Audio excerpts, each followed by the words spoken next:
Welcome, everybody, to the latest episode of True Believers, the MCU podcast here on the Fandom Podcast Network. It's been a little bit. The last time we spoke, it was Guardians of the Galaxy Volume 3. But we are back because, well, we've got to deal with an invasion. But it's not any kind of invasion, it is a secret invasion, which means I need to bring my team of top-notch alien hunters. I've tested him with a Geiger counter. It doesn't look like he's been around too much radiation. So I am free to welcome, I believe, my non-Skrull co-host and brother from another mother and co-founder of the Fandom Podcast Network, Mr. Kevin Reitzel. Non-Skrull yeah, that's me. Yes. What's up, buddy? I don't know. You have been to foreign countries recently, so I don't know. You could have been easily replaced. You don't know. I'm gonna keep you guessing. Yeah. The real you be in something like Pod that Aaron Gill Reitzel's keeping you in? Never say never. Well, first of all, welcome back. This is your first official podcast on the network after your vacation to the land down under. Yes. So welcome back. But we are here, Kevin. It's been a bit since we've talked about a Disney Plus show on the True Believers podcast. And of course, the show we are going to be talking about today is the latest addition to the Disney Plus Marvel family, Secret Invasion. And Kevin, I know we've been both kind of excited for this. It's looking like a lot of fun, getting us back to maybe a little bit of that Winter Soldier feel. How are you feeling coming into Secret Invasion? I was looking forward to it because I wanted some espionage type feel to it, and I wasn't expecting your typical Marvel television show, Marvel series television show. I wanted something kind of a little darker, and it feels like we're getting that. Stuff that we got kind of from Winter Soldier-y and teased a little bit with Winter Soldier and Captain America. So yeah, but we'll see how it goes. A decent first-ish episode. I'm looking forward to the rest. Well, we are going to get into everything that is Secret Invasion. But first, there's actually some other Marvel things to talk about. So let's do this. It's time for Snit, Thwip, and Kapow. Let's get to some MCU news. So we have had a little bit of MCU news of late. Much like a lot of other things, Disney had to reshuffle the deck on the Marvel release schedule, like a lot of other networks and things are having to do because of the writer's strike for one, and two, there's a lot of Marvel projects, and I think Disney sometimes gets a little too ambitious with their release dates. Yeah, there's going to be a lot of that going on. But Kyle, I just completely noticed something, and I don't know if it was by choice, but there's a trailer that came out that's sort of Marvel that is not in the notes here. Yeah, we'll get to that because I know I forgot to get that to the notes. Okay, because I did watch that trailer. Yeah, I'll get to that. But Disney is reshuffling the Marvel release schedule. Captain America, no longer Captain America New World Order, but Captain America Brave New World is moving from May 3rd, 2024 to July 26th, 2024, which in turn is delaying Thunderbolts till December 20th, 2024. Blade will be moved to February 14th, 2025. Nothing like vampire hunting on Valentine's Day. There you go. Fantastic Four now will be moved to May 2nd, 2025. Avengers: The Kang Dynasty is getting pushed back an entire year from May 2nd, 2025 to May 1, 2026. It's taking the place of Avengers: Secret War, which is jumping from May 1, 2026 to May 7, 2027. I'm not even going to say these dates should be officially locked in because there's a lot of moving parts right now, Kevin. Avengers: Secret War obviously is going to be tied to this, is what this is setting stuff up, right? Not particularly. The Secret Wars is a whole other thing. What I know you're kind of wondering about this, and I'll just say this now. Secret Invasion is probably going to be setting up some things that are going to happen in the new Captain America movie, as well as Thunderbolts and the Armor Wars movie with Don Cheadle that will be made. So okay. Secret Wars is a whole different thing that's going to get multiversal and all kinds of things. A lot of people will be really confused, I'm sure. But I'm not surprised by these moves, Kevin. And like I said, I don't think we can put these down as official lock it down on these dates because I think these dates are going to shift again before it's all said and done. Honestly, I didn't lock down any of those dates anyway. To me, they're just kind of like up in that ether of maybe they will, maybe they won't. Kind of like the way we're looking at the Star Wars universe right now. Yeah, that's true. Especially with all the delays and since it's all under the house of the mouse, and they're kind of, I feel like there's just a big warehouse with a bunch of cats running around there right now. So, I don't know. If it comes out, it comes out. We'll see. And, we got to pay attention a little bit closer to the time to see when these dates. So, I'm my fandom on, oh, when's this coming out? When's this coming out is kind of waning a little bit. It'll happen when it happens. Yeah, I think that's a fair thing to say. But It's like I'm not planning days off or vacations around any of this, well, yeah, that's true too. But another interesting note was they debut of a movie that hasn't been missing from the MCU on Disney Plus since Disney Plus has launched, and that is the Incredible Hulk. Kind of snuck out there on Disney Plus about a week ago now. From the Ang Lee or the other one, the Edward Norton one. Gotcha. Okay. Yeah. And a lot of people were starting to speculate, does this mean that Marvel's got the rights back? It's a lot more sticky than that with a lot of legal mumbo jumbo. Marvel has the rights to do Incredible Hulk because Universal's exclusive rights to that film expired. So now Marvel can use it and Disney can use it. But there's still issues with the actual Hulk license and Universal, and that includes the Namor license as well. So there's still interesting things going on there, but a lot of people have high hopes that that's going to finally get itself worked out, maybe even sometime this year, where Marvel will officially have all Hulk rights back, and not just, we can put the Hulk on a TV show or in a movie, but he has to be in a movie with a group of people. Right. Okay. So it's a step in the right direction for that, right? So very, very much so. It is. So hopefully, because I think there's some Mark Ruffalo Hulk projects I would really like to see happen. Right. And yeah. I'd rather see it in a movie than I would a TV show. So we'll see what plays out there. And Kevin, the thing that isn't in the notes that I'm trying to already forget, but we'll talk about it. The latest addition to the Sony Spider-Man universe has dropped its newest trailer, which is Kraven the Hunter with Aaron Taylor Johnson in it. Of course, Sony's had such success. Of course, their last movie was Morbius. We all rushed to the theaters for that, Kevin. Yeah. I'm gonna be honest with you. I really like Aaron Taylor Johnson, but this trailer is rough, especially if you're a fan of the comic book and know anything about Kraven, and you were just shuddering at some of the things they did in this trailer. But Kevin, you not having any history really with Kraven. Yeah, what if you know nothing about it? I'm just well, that's what I was going to ask you. What were your impressions of this trailer? I was kind of cringing it just out of solidarity of your post, but I had no reason to cringe from it. I was just like, oh, Kyle's like he's giving this one the Heisman like right out of the bat, and I had no interest in watching it.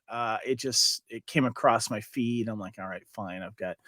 I'm on the toilet here. I'll check it out. We share everything here at True Believers. I thought it was interesting. I liked him in it. I'm kind of curious to see. I'm a little curious about it, to be honest with you. And I'm just going to say this right now. I'm a fan of Aaron Taylor Johnson. I really am. Obviously from the Kick-Ass days, and he was recently on Bullet Train.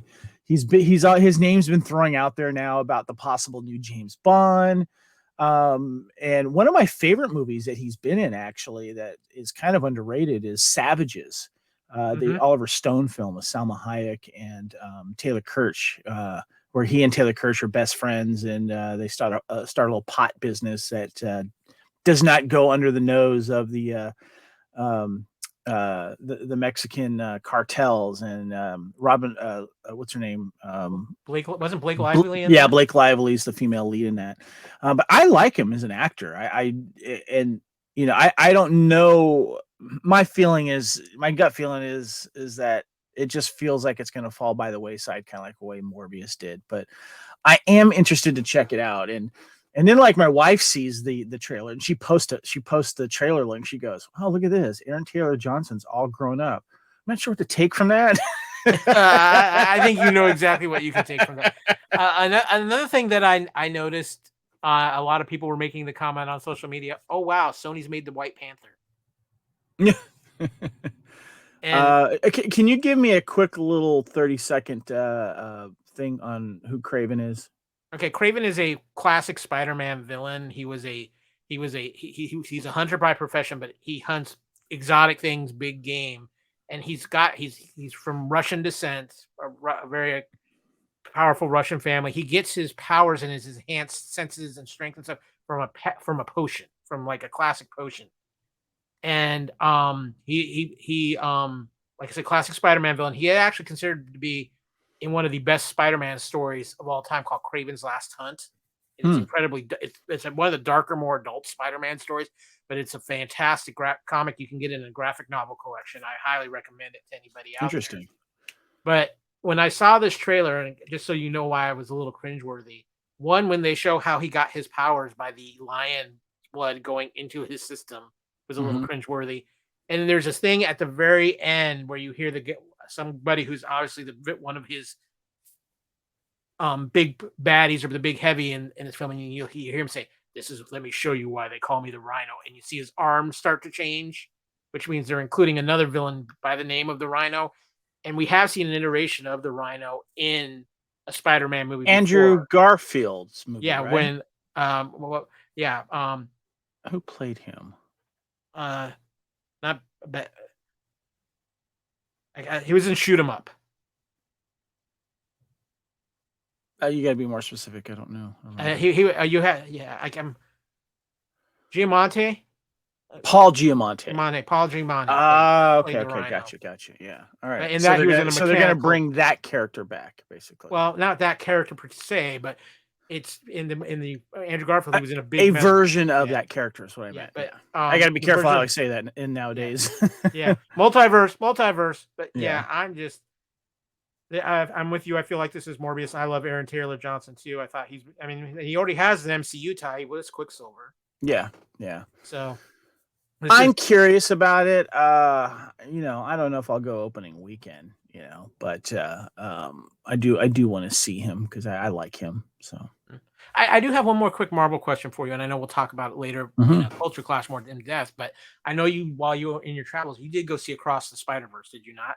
I did, yes. I am just curious of since we're talking Marvel stuff. I know you're not a big animation guy, but what did you think of Across the Spider? It's not that I'm a big animation guy. I love animation. I love certain types of animation. I've never been a big anime guy, Yeah, even though I do own some anime. It's just, um, just not kind of my forte. I prefer mostly live action stuff. I'm going to be completely honest here. I did not like it. I don't like that animation style. I don't like how like the last half of the movie was just them all running around and then having these conversations while they're fighting and running around at the same time. And it just got too busy, too weird. I don't like where this trilogy is going. I like Morales as a character. I would love to see him translated into a live action version, just my taste, but I cannot stand that animation. I am out on seeing the last part of this thing. I was kind of curious from the first one. I actually bought it and owned it. But I just can't. I'm sorry. And I don't understand why people are saying this is the greatest Spider-Man ever. This is one of the best movies ever. Whoever's saying this crap, pull the reins back. I'm sorry. It's not. It's not the best Spider-Man either. Sorry. yeah. To each their own. We'll get more into that when we have our upcoming episode of Culture Clash, which we're going to talk about a lot of the summer stuff that we've seen and play a little catch up. But you know what? We are here to talk about Secret Invasion. So without further ado, let's phase shift into phase one.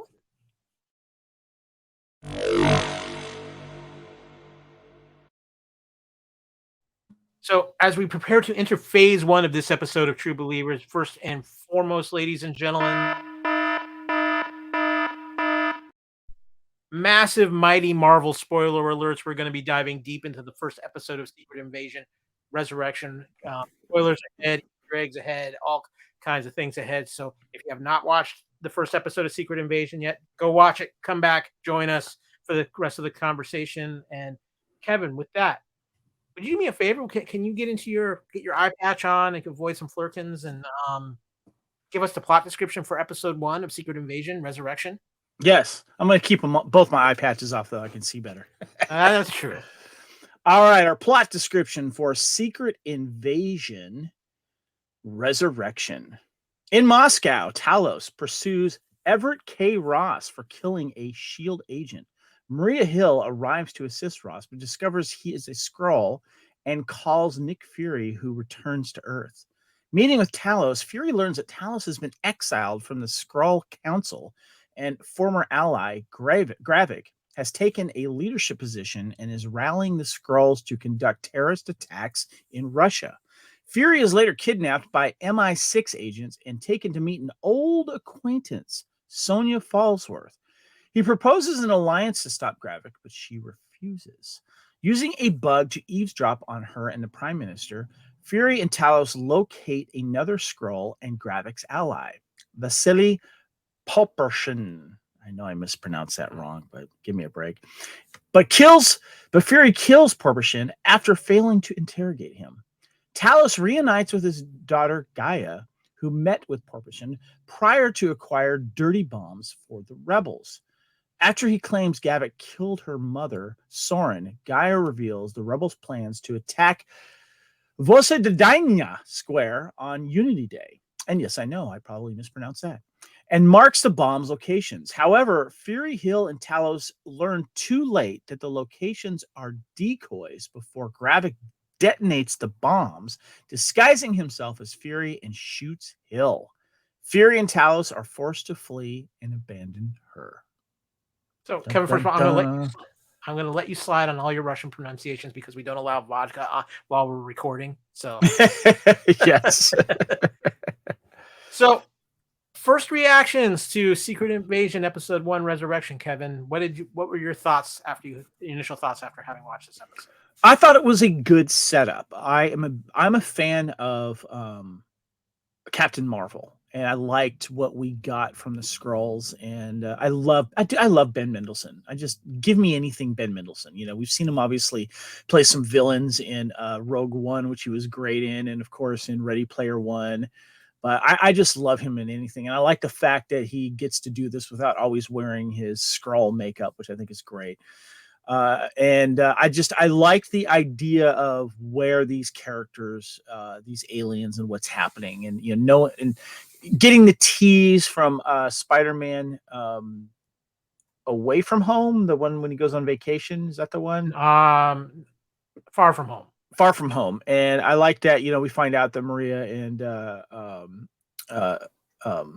Mr. Patchman is Fury are Skrulls. And that we see Fury up on some type of space station, which we'll get into. And so I wasn't sure what to expect, but pacing wise, it was what I was expecting. Just kind of like a setup, boom, boom, boom. But we did get a little surprise there. Maria looks like she's dead.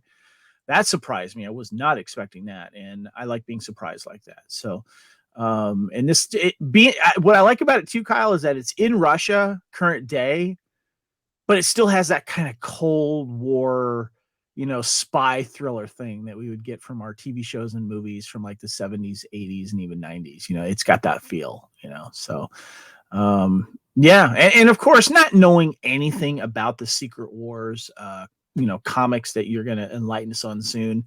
I just went in with an open mind, and I did have to kind of go back and rewatch a couple things and listen to some other podcasts to kind of get a feel on some of the stuff I missed, just being a kind of a first timer to this whole, invasion wars thing. Sorry. Secret Invasion, not Secret Wars. So many secrets. I know, right? Anyway, what did you think, man? What was your first impression? I really enjoyed this. I enjoyed I enjoyed the spy thriller feel of this, and the kind of the how it did have a little bit of that Cold War feel. And I think some of that was because Fury was being visited by some old friends in MI6, and the international flavor of it as well. I think it's very interesting with how they're handling the Skrulls, where they are obviously have created like this refuge on Earth, and you have a lot of Skrulls who are very angry that they haven't been their home planet hasn't been found. I'm like, guys, chill a little bit. We did have the blip during this too. So Well, that was the cool thing about this first episode, is that we got an idea and different perspectives on how the blip affected people that got blipped away, including Captain America and, of course, Fury. And that conversation between Fury and Talos, Ben Mendelsohn, was really cool, especially how he said to Fury, like, you changed when you came back, and I love the fact that we're getting the reverberation and the effects of what the blip happened and how it affected people. I think one of the things too I really liked as far as the Fury aspect of it goes too is that even though they're playing up the fact that he's changed and quite not on his game, he's still Nick Fury, and there's those moments where you see that Nick Fury there. But he's still having issues. The whole scene when they are fighting the bomb maker and Talos tells him, I've got this, and then Fury shoots him, and you see how angry Talos is. Yeah. Over it. You've got that, but you see those little moments that Fury is still Fury, but he's definitely, there's something a little off there, and they were slowly addressing it. I love the scene in the bar when Maria Hill is talking to him about that when they're playing chess, and she's like, "Oh, so you're gonna lie to me in the chess game when it's supposed to be pure honesty?"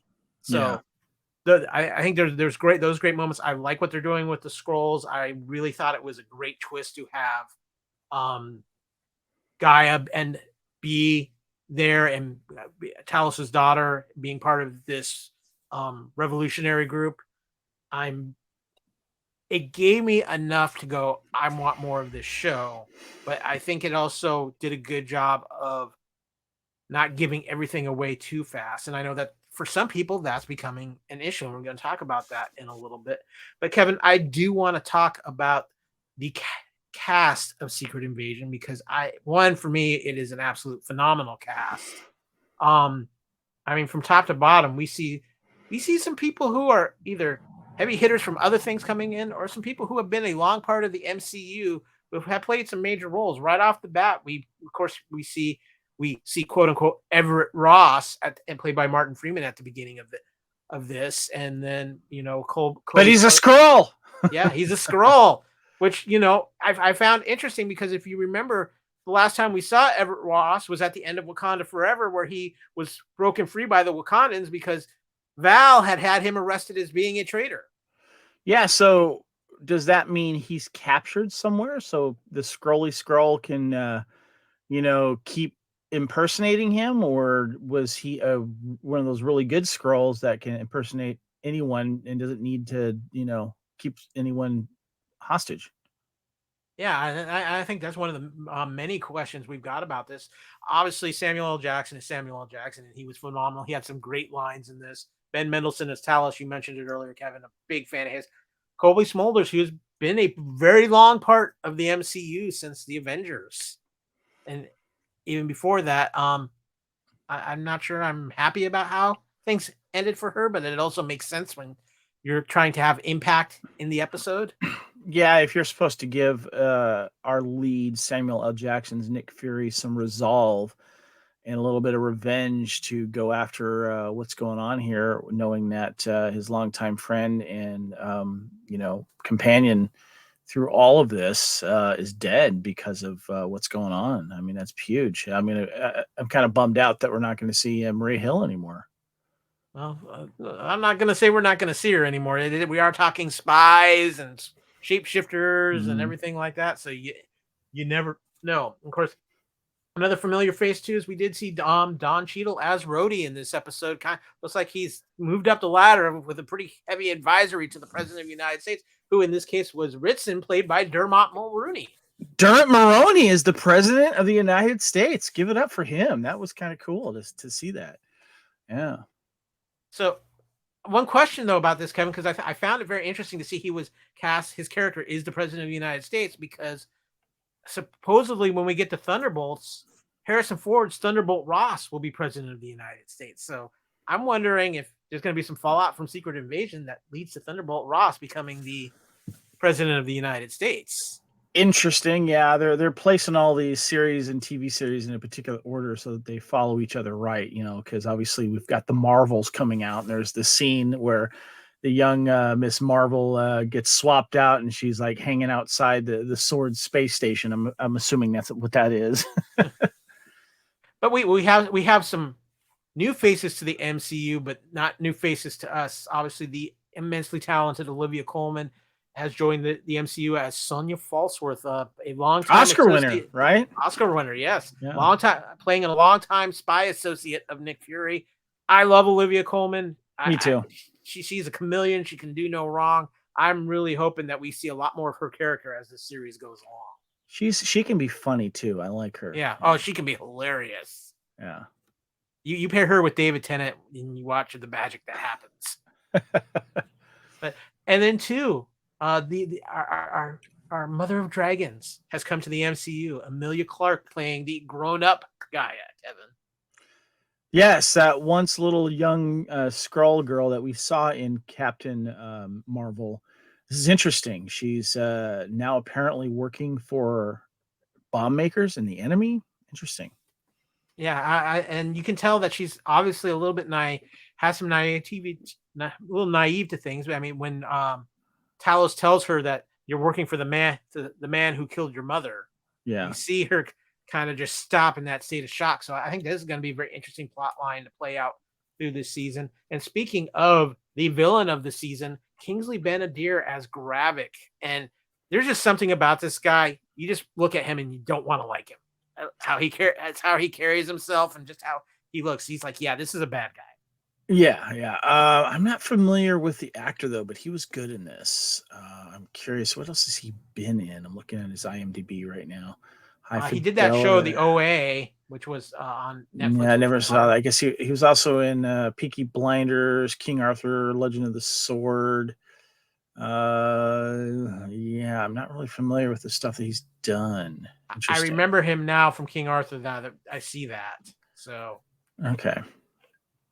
But yeah, he has that evil look. Like, yeah, you just don't want to like this guy much at all. But it's a fabulous cast. I'm really looking forward to seeing how things go with that. But Kevin, I wanted to bring into our friends over at Den of Geek, Kristen Howard, who's covered a lot of Marvel things. Now, I didn't get everything with her article because she went through a lot of plot points, but I want to bring up this section she talked about more about reacting to Secret Invasion. And I kind of want your thoughts on this. So I'm going to read this from our notes here.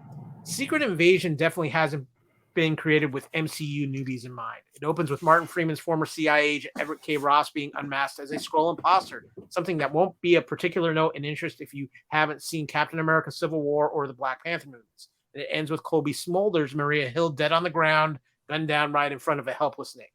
It's arguably a shocking climax, but much less shocking if Maria wasn't really on your radar in the first place. To be fair, the MCU hasn't been massively concerned with building up her character over the years for fans either.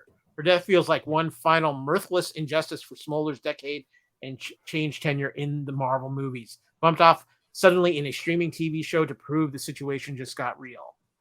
The events that take place between Everett's exposure as a Skrull and Maria's death are flat and poorly paced, and the messaging that if you invite refugees into your home, they will eventually steal your jobs and become violent is questionable at best, and the show is clearly wrestling with it on a thematic level. Secret Invasion consistently aims to be a dark and gritty conspiracy thriller like MCU fave Captain America the Winter Soldier, but it also really struggles to escape the silliness of actors running around in goofy green masks. Say what you will about Captain Marvel, it made the right choice by bringing the often outdated Marvel Comics villains into the MCU as friendly aliens. Your mileage may vary, but it's a bit of a hard reach for me to take them seriously as a genuine threat in their natural form against such a dour background. I want to stop there, Kevin. What are you thinking of some of the points that Kristen Howard is making about Secret Invasion? I can see where she's coming at. I've listened to podcasts about this first episode, and I think this is a point that's shared by more than a few people, obviously. And I don't know if I necessarily agree with her. She brings up some good points, though. I don't know if it was poorly paced. It was a little bit slower build up, so maybe that's the same. That means the same thing, but Yeah, I don't know. I don't. I'm gonna go with not completely agreeing, but I understand where she's coming from. I think she has a good point. This show is not for the kind of show you would introduce somebody to the MCU with. There's a No, lot of no. you need to kind of know what's happened with some of these I, characters to understand the importance of them. you know, and I think it's how her point regarding Maria Hill. You know, we have been invested in her since the early days of the Avengers and stuff like that. You know, and especially Captain America's Winter Soldier, and whenever we see her, she's always had a hand in things. And I know that I think she also was in a Agents of Shield episode as well. So I've been invested in her, and that's why it shocked me that they decided to kill her, if that's what actually happened. But I think how Fury reacts to her death will probably bring some more closure to it, if that makes sense. Yeah, I agree with you, and because I think one of the concepts that they are working with this is Fury kind of being uneasy, and I think part of this series is going to be, and I'm going to steal from another podcast we listened to. Um, this series could be at least an underlying theme is how Fury got his groove back. Right. And it's not just how Fury got his groove back, but this is also Fury's show. And Yeah, this is something that we've been wanting for a long time. We want Fury to headline a show and learn more about him, because he kind of comes in and, he'll hit a home run or a triple wherever he's guesting and say his good lines and his funny stuff, and then he's out. And that's what was really cool. That's one of the best things about Winter Soldier, is that action scene that he gets when he gets chased down by the Winter Soldier. That's the first time we really got to see him in action, of fighting back and being smart and knowing how to get out of bad situations. So this series is going to expand on that, and I'm looking forward to that. I am too. I think that I actually feel that this was a great opener. And it really sets up a lot. I'm really intrigued at what's going to happen. Obviously, I hear some people already saying, "Well, it's only 6 episodes," but each episode is supposed to run 55 minutes to an hour. So that's going to be a good thing. And it is a spy thriller. It is meant to be a bit of a spy thriller too. And those are a slow burn concept. So let's see Yeah. where it goes. But Kevin, we've got some trivia and Easter eggs as well. So let's go ahead into phase 2.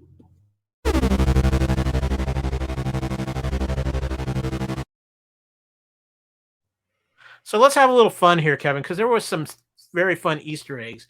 Starting with, we've got the Saber Space Station here. I want to hit up a couple others while we're looking at the Saber Space Station.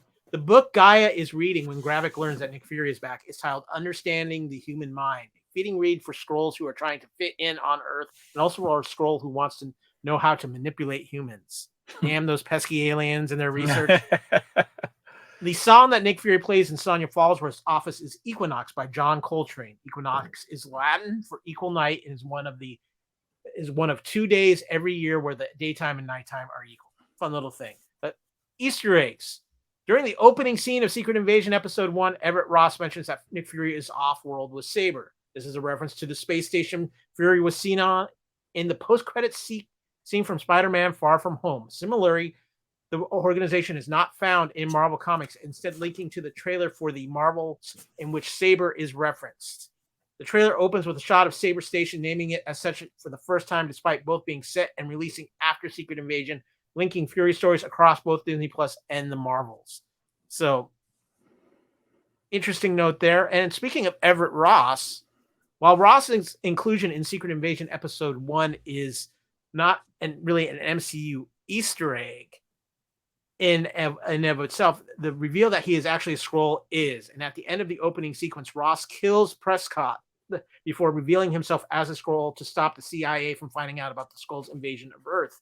This makes sense when taking into account the events of Black Panther: Wakanda Forever. At the end of that film, Ross was arrested by the CIA for treason, with the Wakandans breaking him out. This would make Ross's work with the CIA in Secret Invasion Episode 1 would make absolutely no sense if not for the reveal that a Skrull was impersonating. Real quick, back to Gaia reading that book. Would have been funny if she was like, "How to Be Human for Dummies." There we go. That might apply too close to home these days, but Another MCU Easter egg in Secret Invasion Episode 1 references Captain Marvel. In the latter project, Talos has a wife named Soren who he is trying to find a better life for. In Secret Invasion Episode 1, it is revealed that Soren has been killed by the Skrull group attempting to infiltrate Earth. Of course, we also saw Soren in Spider-Man Far From Home playing as Maria Hill. Right. Next, we saw during Secret Invasion how they would kind of put the prisoners that they've got into these pods, linking their brains to the Skrulls so they had the memories while they maintain their facade of being that person.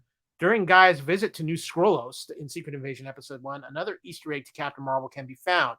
The Skrulls of New Skrullos are using mind probe devices to instill the memories of their hosts into respective Skrull impersonators. These probes were devices that were used on Captain Marvel, with Talos initially using the mind probe device to find the location of the Tesseract from Carol Danvers. And by the way, I just want to say, when I was watching this, I got a Highlander, what was it? Endgame flashback? Not Endgame. Was it Endgame? No, wait. The one where they're keeping all the immortals like comatose. Remember that? Mm-hmm. What was that? I'm drawing a blank right now. What movie it wasn't not the source. Was it? It might have been. Was it the fourth one? I'm trying to blank. Was it the fourth one? I think it was. Yeah, that's right. It was Endgame. That's right. Yeah.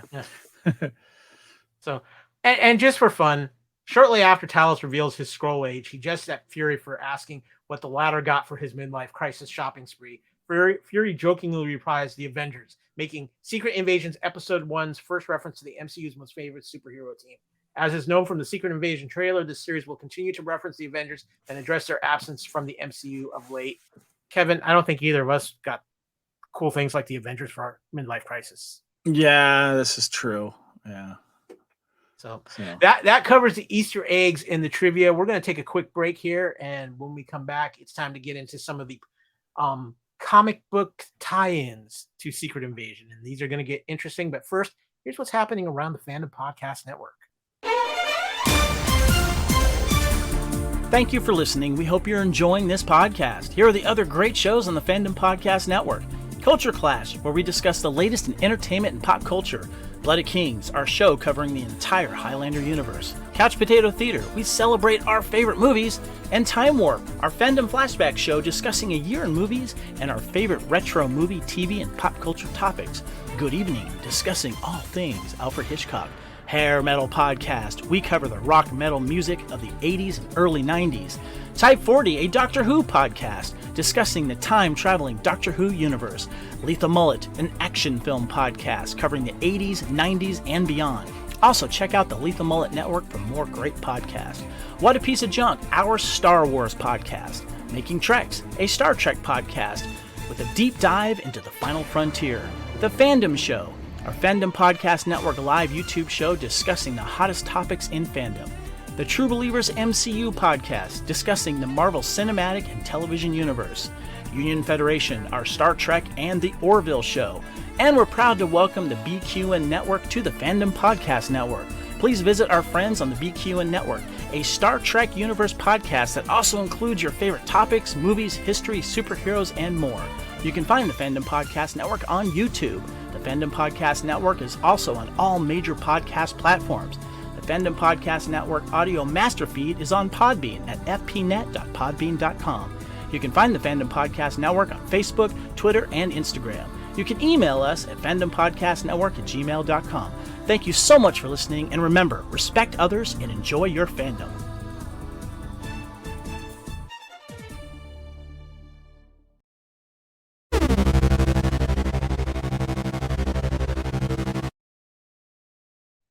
And we are back, and of course, we have been talking Secret Invasion, the latest addition to the MCU. Now, Kevin, we've kind of gone over the plot. We've talked over the cast. We've done our thoughts from Kristen Howard. I just want to ask you before we get into some of the comic book ties, is there anything else that was within this episode that you might have had some questions about, or some plot points that we haven't covered that stood out to you? The Ross thing I'm still kind of looking back on, but I'm also looking at Talos, because I'd forgotten Ben Mendelsohn's character at first. We were going into it, and I was like, wait, is Talos someone else who's Talos? And I realized he's Talos. And I was really surprised when he reunited with Fury and how they kind of bumped foreheads and that they showed how close they got as friends. And I'll be honest with you, that kind of put me off a little bit, not in a bad way, but I'm not used to Fury connecting with someone that close and having like a best bud, like we see with you know, Rhodey in Iron Man or Captain America and New Captain America. It's that kind of caught me off guard, but I liked seeing that and knowing that Talos's wife has died too. Kind of brought that down a little bit. Were you surprised by that connection? I wasn't surprised by that connection because when you think about it, they probably spent a ton of time on that space station together. But actually seeing it acted out though, seeing Fury get that close to someone like that, and at first when they were mentioning his wife dying, I didn't remember her name, and I thought, did Fury get involved with someone and she died, like a girlfriend or something? And then I realized, no, that's not what happened. But I'm also wondering, like, was that a possibility? Was Fury close to someone else, thus knowing how losing someone like Talos's wife is affecting Talos? He can understand that. Well, I think this is an interesting thing because they're both experiencing loss. Obviously, Talos has lost his wife. If you think about it, Fury has probably, outside of Talos, lost the two other people he was closest to, with now Maria Hill and losing Black Widow, Scarlett Johansson, Natasha Romanoff, and Steve Rogers to a degree as well. So right. It was just it was a moment I wasn't expecting, but I liked it. It was nice to see Samuel Jackson, because he's used to playing these badass characters. We don't see him get sensitive, I guess, or he always have to put on this rough exterior. That was just kind of nice to see. And I just got to throw this out here too, Kevin. Even though this is supposed to be kind of a down and out Nick Fury, a little bit going through some things, because it's still Samuel Jackson, he's still the coolest MFer on the show. It's true. Yeah. the contract is still valid. Yeah. So yeah. But Kevin, let's talk a little bit about the comic book tie-ins to Secret Invasion, because this is where the conversation gets interesting. You're seeing if you're watching on our YouTube channel, you're seeing on our screen, I've got the art up from the original Secret Invasion miniseries. Now, here's where things get interesting, Kevin, because when it comes to the Secret Invasions TV series, Marvel specifically told the director, do not read the comics. Because interesting. Looks like you froze up on me there just a little bit, Kevin. I'm back. Okay, you're back. So in the comics, the story is so vastly different, because in the comics, it deals with Skrulls having replaced heroes in the MCU, and the heroes discover this. Mm-hmm. Obviously, what they're doing here is, I think, makes a lot more sense in that it's more grounded. It's dealing with Fury and how the Skrulls have been a part of the MCU themselves, and much less in the comics. And I really think this was the right decision to go here, because the Secret Invasion in the comic books was such a huge crossover event and huge deal that really changed a lot of things in the Marvel Comics universe quite significantly for a while. Sorry, yeah. I was just gonna say, it was written by the great Brian Michael Bendis, who really shaped a lot of Marvel in the early 2000s to the late 2000s. So are you fine with the changes that they've made to kind of fit this MCU storyline? I am absolutely fine with this, because they still have, I think, the heart of the idea of Secret Invasion, but we are to the point where the MCU is pretty much its own thing, where they're pulling ideas from the comics. They don't have to follow the comic books beat by beat at this point. They've established these characters within the MCU. I just like the fact that they're at least keeping the heart of the story, and that's the big thing here. Yeah, it's interesting because the director will get a script of what this is about, and usually directors will want some backstory and maybe some inspiration on the source material. And being told to not read the original comics, I find fascinating. But that, if you're going to be doing an MCU show or movie and you're headlining it, you do have to know the MCU. And I'm sure he did his homework on that, which makes sense because you have to cater this idea to what's already currently established, which I like. Yeah. So here's a little bit of history on the Secret Invasion comic book for those of you out there. It was a comic book crossover storyline written by Brian Michael Bendis and illustrated by the amazing Linnell Francis Yu that ran through a self-titled 8-issue limited series and several tie-in books published by Marvel Comics from April through December of 2008. The story involves a subversive long-term invasion of Earth by the Skrulls, a group of alien shapeshifters who have secretly replaced many superheroes in the Marvel Universe with imposters over a period of years prior to their overt invasion. Marvel's promotional tagline for the event was, "Who do you trust?" That brings up a question I have for you, Kyle. So you obviously, I know you hold this Secret Wars limited series was 8 issues, correct? Right? Yeah, Secret Invasion was 8 issues. Yes. Yeah, Secret Invasion. To a high regard, like many fans do, right? Yes, absolutely. So I got a question for you. You know how we've been watching these MCU shows and we go, we wish this was more than 6 episodes or more than 8 or whether give us at least 10 or 12 or blah, blah, blah. As fans of comic books with limited series, after you finish it, do you wish you had more issues to flush out certain things, or do they usually do a pretty good job of wrapping it up in the so-called amount of issues? I think if you were to go back to the 80s and 90s, yes. In the 2000s, because events became so big and crossed over into so many issues and things like that, there's times where it felt like, okay, you've ended the story, but there's more to the story.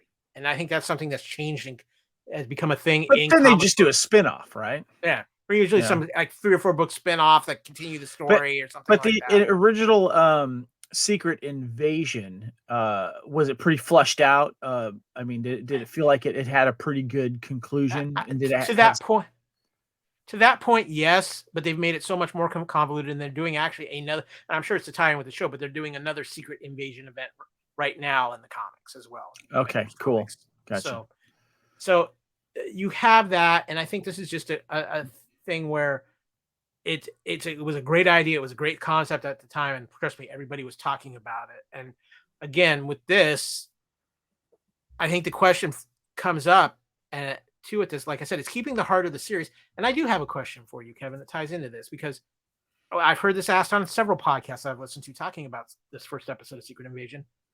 Who do you think is a Skrull that maybe hasn't been revealed yet? Oh, yes. I heard the one about Rhodey being a possible Skrull because he's so close to the president.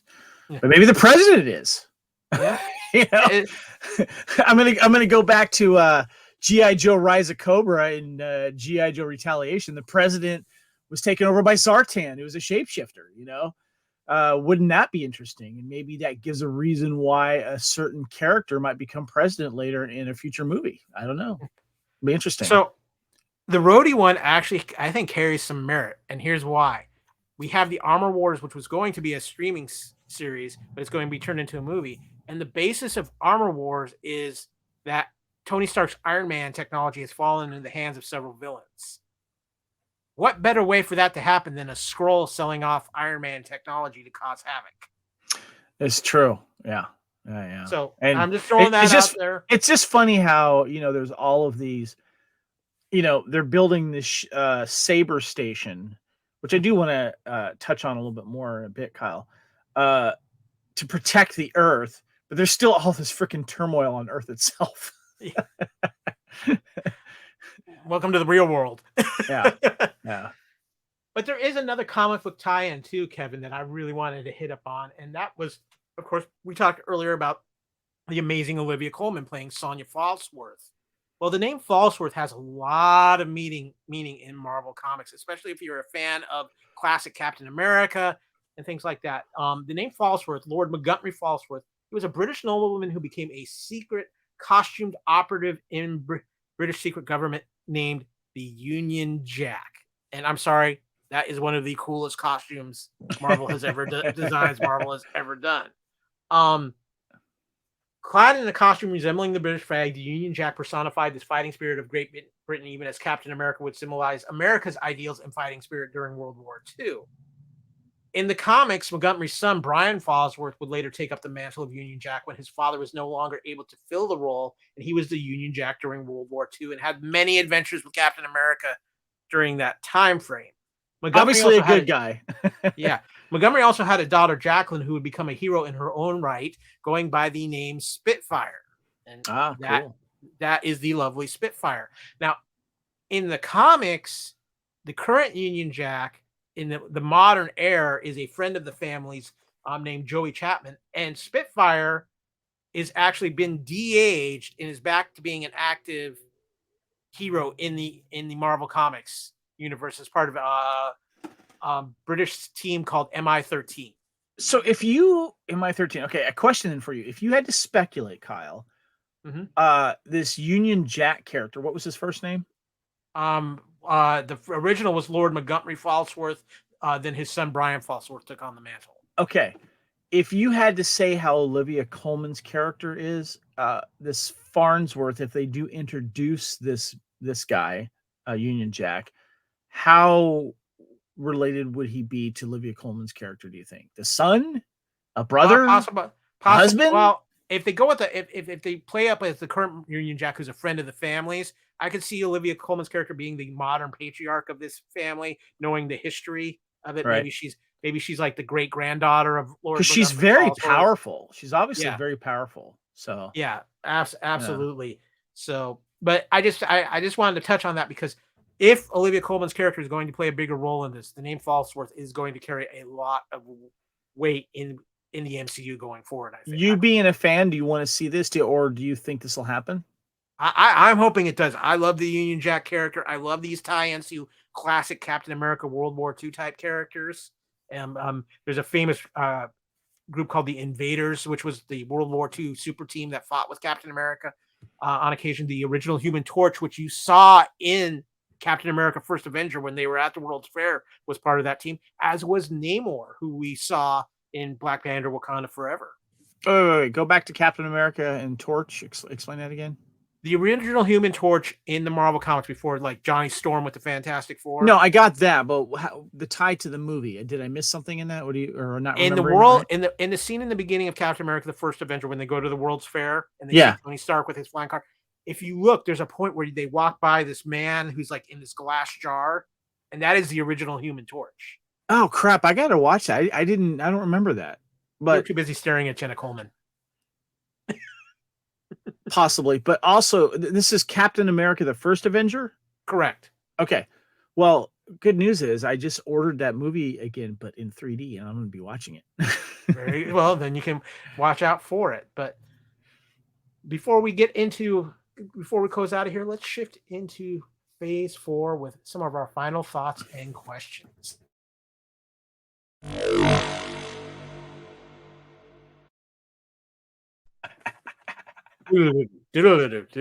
Kevin, I know you have some questions for me. So, what have you got? I want to know about Saber because we get teased with the Space Station Saber in the Marvels trailer in a funny scene. But obviously, and I'm sorry, we should back up. In the Spider-Man movie, we find out that's where he is. I need some background on this Saber thing. It makes sense. I think it's cool. But tell me about Saber. How did Saber originally come to the Marvel Comics, and what do you think is going to happen going forward? So it's interesting because Saber's actually there. I think Saber has been just recently added to the Marvel Comics because in the Marvel Comics, the idea of Saber was originally called Sword. Okay. And so you had Shield on Earth, which we've already gotten reference to as Sword. Yeah. Okay. So you had Shield on Earth, Sword in space. Gotcha. Okay. And the premise. But now they flip flopped it a little bit. Yeah, they've kind of changed it up in the MCU. But the premise and all the letters mean something. Yeah. With Saber, I'm not sure what it is, but with Sword, the premise of the idea behind Sword was that they were the gatekeepers of Earth from extraterrestrial threats. Gotcha. They were so that's where they played up. Sword was actually first introduced in X-Men comics. Okay. And Fury wasn't really a part of it. It became a part of it later on. There's some speculation that there's a character, I'm thinking I can blank on her last name, but her first name was Abigail, and a lot of people thought that was who Amelia Clark's character was going to be, but it turns out she's not. But that this Abigail character was kind of the leader of Sword at the time. So there's a lot of speculation she might show up in Secret Invasion or maybe later on in the Marvels. But the idea is Saber in the MCU is the organization that keeps tabs on extraterrestrial happenings on Earth and out in space too. Has Fury had any offspring? Okay, so this is where it gets really confusing. So I'm about to confuse. Let's talk a little bit about the history of Nick Fury in comics. In the comic books, Nick Fury was originally a white soldier who led Nick Fury and his Howling Commandos during World War II. He had a formula kind of similar, not as powerful to the super soldier serum, that kept him at a certain age. Oh, I didn't know that. Okay. And he became one of the founders and the director of S.H.I.E.L.D. Okay. And he brought along several of his Howling Commandos, who we've seen. You should be familiar with the Howling Commandos from Captain America: The First Avenger. Yeah. So in the comics for a long time, White Nick Fury was the super spy. Then in the early 2000s, Marvel introduced the Ultimate line of comics, which was kind of a different Earth, modern, like if the superheroes were starting now in today's world. In that version, we had what we consider our version of Nick Fury. He looked like Sam Jackson in the comics, everything like that. So what ended up happening was eventually the Ultimate Universe kind of merged with the regular Marvel Comics universe. And what they did was, in the Marvel Comics now, there is a new Nick Fury, who is the original Nick Fury's son, but that Nick Fury is black. Nick Fury had a child with a African-American woman, and they had this son. And in the comics, they've just recently written out the older version of Nick Fury as he's exploring other dimensions, and his son is taking over the role as basically the super spy of the MCU. So do you think they might bring in a offspring of Samuel Jackson's Fury? I'm not sure if they will or not. I think that probably decision is probably up to Kevin Feige and Sam Jackson. I think they would really. I think they will really bet. If Sam Jackson says he's good with it, it could happen. If we're really gonna get Nick Fury storytelling in this Secret Invasion series, I think we need some history and backstory with him. I think we need to know if he had a family, if he had a kid, and it's been kept secret to protect the kid and him and blah, blah, blah. Because super spies, obviously their family and loved ones become targets. I think something like that, even if he had a relationship with someone, it would have been nice to know that, and hopefully it will come to fruition. I'm just going to throw my hand up there saying I would like to see that. Well, they have talked about before the series is over, you will have more back history on Nick Fury. So hopefully, yeah. So I am looking forward to that as well. But Kevin, I gotta say, I really enjoyed this first episode. It hit the right buttons for me. I know for some it was maybe a little too slow of a burn, but I'm really intrigued with the intrigue that's going on. I think the big thing for me on this show going forward is, can Marvel land the plane, as they've said. We've all had some misses in the last few, especially on the Disney Plus side. Yeah. This is Sam Jackson. It's hard to go wrong with Sam Jackson, but I think the storyline does have the plane. But I am going to say this. For all the people who are watching this show, don't necessarily think this show is going to have a conclusion that's wrapped up in a nice bow, because I think it was about to set up a lot of things going forward in the MCU. Okay, let me ask you this then, Kyle. Is this Sam Jackson's swan song for the MCU? Well, we know it's not, because he's in the Marvels. Well, he is in the Marvels, but you kind of get the feeling he's kind of a secondary character in that it's, he's going to be there for kind of like the connective tissue is what I'm saying. So, you know what I mean? I mean, because the Marvels, does that mean since the Marvels comes out after this, does he go back up to Saber Station? Yeah, that's my. Well, look how he looks in the Marvels. He looks more like classic Nick Fury. MCU Nick Fury in that Marvel's trailer as well. So yeah, so I'm wondering, like, is this and the Marvels, is that his swan song? Are we going to see him, as long as Marvel MCU stuff is being produced? Like, has he told Feige, like, look, I'm old, but I can come in and do my thing and then get out. From my impressions, Sam Jackson has basically said, as I love this role, I'm having fun with this role. As long as I'm physically able to do this role, I want to do it. And if I'm Kevin Feige, I'm saying whatever you want, Sam. We'll make it work. He's in his 70s now. Give it up to him, man. I mean, come on. And still going strong. He threw some action down and throwing the lines out there in this episode. He like I said, he still gets the zingers in. You only get one lie, Kevin. One lie. One lie. Boom, there's lie number 2. So let me ask you, where are your feelings at after this first episode as we head into the final 5 episodes? I am curious. I'm there. I'm looking forward to the rest of this. I love the feel of the series so far, and I'm curious how it's going to affect stateside, and how big this threat is, and also what seeds is it laying for future MCU stories. Because once we get to the Marvels, how has this series and the events of this series affected him as a character in the Marvels? So yeah, and that's assuming. And I'm curious. I don't think they've put out officially where this falls in the timeline yet. So I that's one thing I'm gonna want to. Yeah, I'm almost. Clarity. I'll be honest with you. I wouldn't be surprised if the Marvels happens before this. Yeah, that wouldn't surprise me at all. Or if it's either going to happen before this or right after, within a few months after this. So it'll be interesting to see where it plays out. But with that, it's time to close things out here on this episode of True Believers.